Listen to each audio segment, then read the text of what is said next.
And at Sanders Park, that you're going to open up summer, right? We have 2 open sites each year. Mary Saunders is our main site, and we do exactly the same, and we open it up to the community. We've done a great job. It's commendable, the fact that we've increased the numbers every single summer of how many we serve. All of us, entire county. Right. Yep. But there's still so much more to go. Well, All of the CSC. Taking that at a state level, it's interesting. You know, when they launched the project or the partnership, we piloted it first in 1 county, then in 2, then in 4.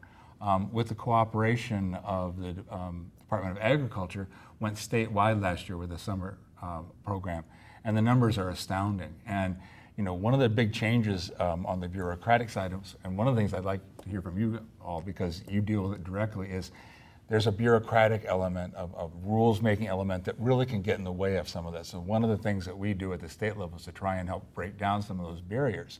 One of the best things that happened to the program is the fact that when Commissioner Putnam was elected, and he, the Department of Agriculture, took over the school programs from the Department of Education, where they tended to, education was primary, the nutrition was secondary, and he's made it his mantra and his mission to bring fresh fruits and vegetables to the schools, and they're really are acting as a statewide partner and underwriting across the state some of these efforts, but the bureaucracy is still there. It is there. I mean, you know, for us, when we initially ventured into be a sponsor of the program as an agency, it took us 3 times in order to do some bidding processes that, quite frankly, were a little bit ridiculous. But nonetheless, you know, when you go through that, our main focus was to stay laser focused about feeding kids.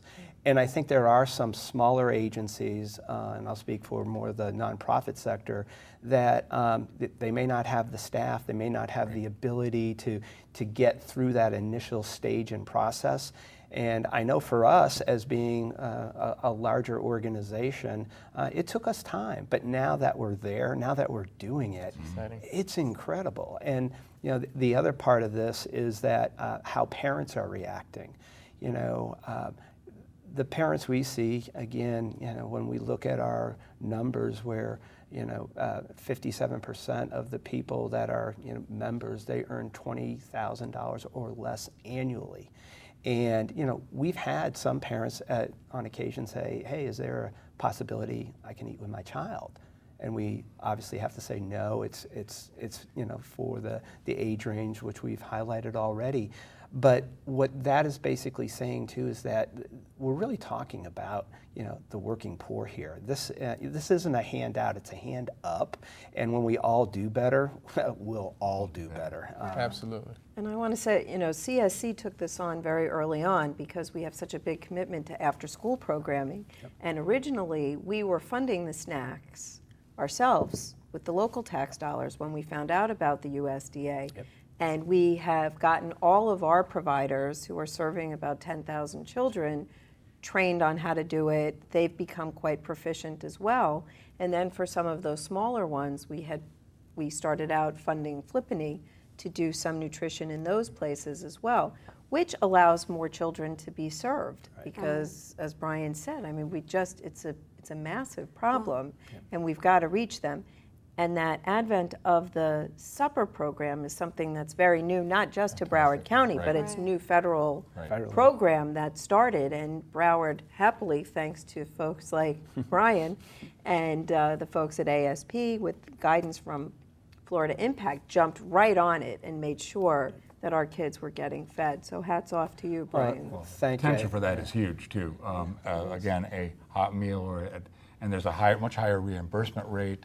And one of the things that can also come out of that is you have groups that are doing after-school snacks that if they're able to continue and serve that supper program, they may be able to retain or expand their staffing. Well, let me tell you how that has actually worked for us. We saw in the fine print, I guess you could say, that through the after-school meal program, if your after-school program was open on a weekend, you could serve the snack and the meal.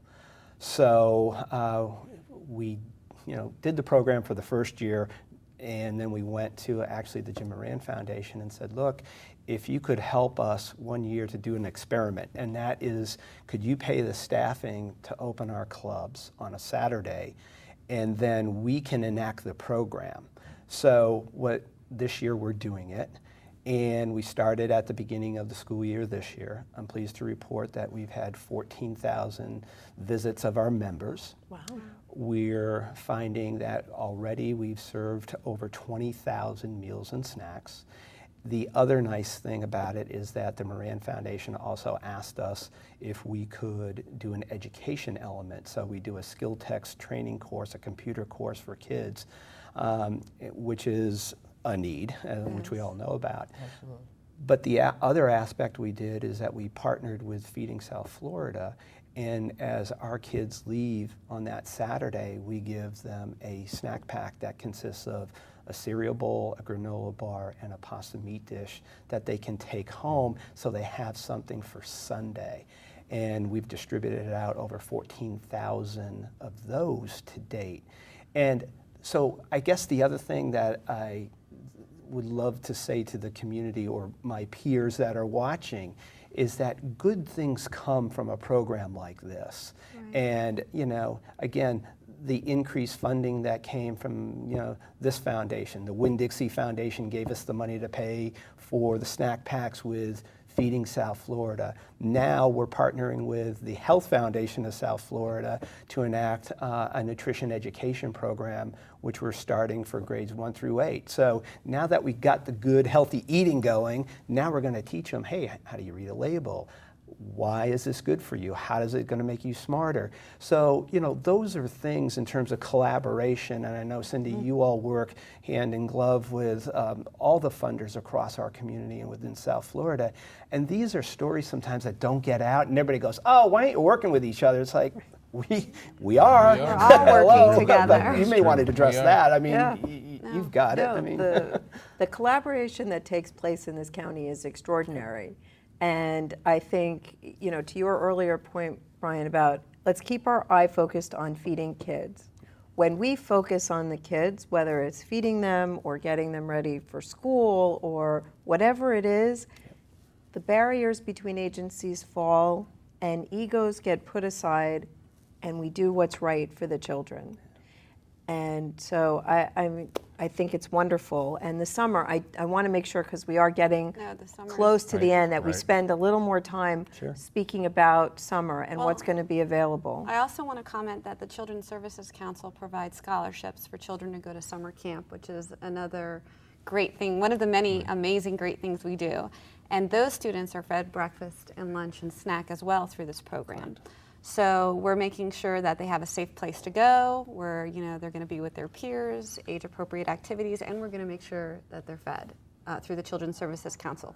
Now the school system is going to open up sites across the district where parents can't eat, but parents can bring their children for breakfast and lunch to take advantage of this the free meal. You don't have to fill out any paperwork. You don't have to, nothing like that, because sometimes parents don't want to go jump through all the hoops or don't think they're going to qualify.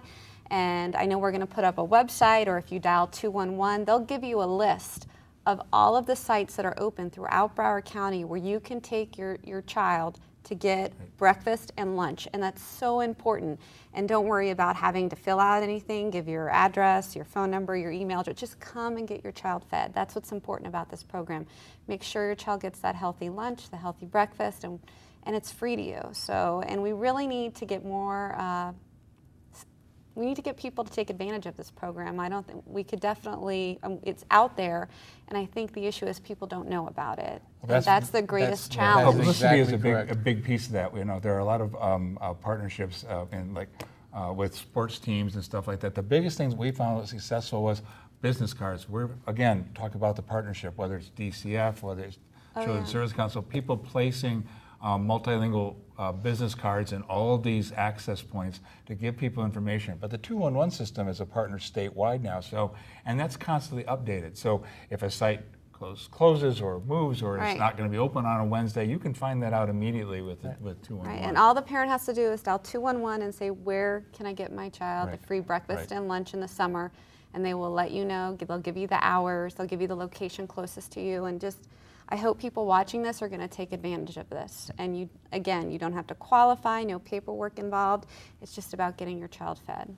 Which is so important. I mean, you talked before about CSC and the summer programs, because learning loss also can be really bad. Right. So get them fed. If you can, get them into a program. Make sure to keep reading to your children over the summer, or encouraging them to read. Right. Cesar, what's the city doing? Bridge the gap. That's exactly what we work on. We bridge the gap. Whether a child is moving from second to third, we work that entire summer to make sure that they're ready for third grade.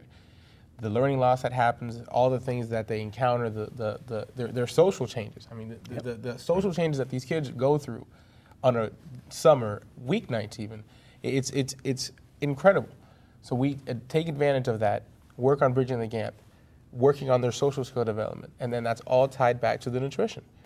If we feed them, if we take care of them, we teach them right, we'll make all the positive changes that we need to make. And that's what we're excited to do with all of our programs. Well, I think, in terms of the partnership that we have, Cindy, through the Maximizing Out of School Time program that we have, and we're fortunate to have 700 kids this coming summer through our partnership together that will be able to do exactly that. And I think the other thing in terms of going back about the communication, there's no substitute for actually getting and communicating directly with people. And one of the great avenues we've used is actually the school system, PTAs, principals, teachers, guidance counselors, and those are things that sometimes we're in that electronic world. If you can get somebody, a pastor at a church, to talk about the program as we try to do each and every year about Boys and Girls Club, what's happening during the summer. Those are things that sometimes there is no substitute, because then that's usually the step that person who's a little bit shy, saying, oh, is there a stigma? Then all of a sudden, when they realize that there's others around them that are taking advantage, it becomes a no-brainer. Well, and hopefully this show will help to publicize it, and you all can feel free to play it anywhere you like, so that we can get the word out. And I'm sorry, that's got to be the last word for today. Oh, okay. Childhood hunger is a problem that must be eradicated in the United States, and certainly here in Broward County. Working together with federal, state, and local resources, our community and communities all over are coming together to ensure that all children have the nutrition that they need to be successful as they grow into adulthood. I want to thank Brian Quail, Cesar Garcia, Robin Bartleman, and Michael Farver for the work that they do to end childhood hunger, and for coming to discuss their work with us today. I have been your host, Cindy Arenberg-Seltzer, President and CEO of the Children's Services Council of Broward County, where our mission is to empower Broward's children to become responsible, productive adults, capable of realizing their full potential, their hopes, and their dreams. For copies of this program or any other episode of Future First, please call the Children's Services Council at 954-377-1000 or visit www.cscbroward.org. Like us on Facebook, and remember to join us next time on Future First, Focus on Broward's Children.